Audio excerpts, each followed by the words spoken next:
I thank you and give the floor to the Swedish Federation of Lesbian, Gay, Bisexual and Transgender Rights. You have the floor.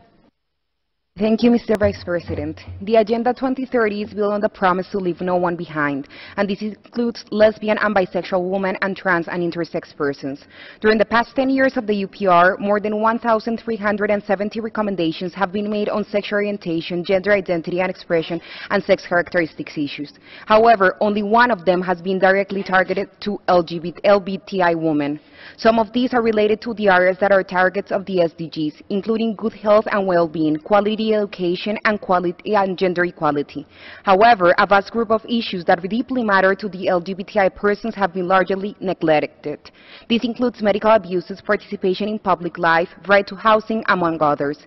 Both the UPR and the Agenda 2030 are universal. They apply to all states and aim to leave no one behind. However, they also share an important gap that must be addressed: the lack of a process to measure the level of implementation. This is something that both should improve if they wish to be effective in follow-up and implementation. The SDGs can, however, learn some lessons from the UPR process.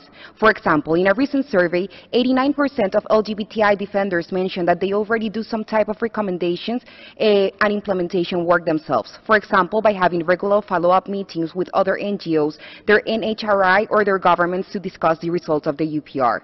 It is crucial that the UPR and the SDGs are inclusive and open to include a full gender integration perspective, as they both represent historic opportunities to reduce economic, social, and political inequality. This is only possible if we leave no one behind.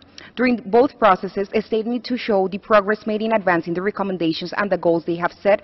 It is apparent that the UPR process states frequently fail to report on the advances made or challenges facing progress on SDGs issues.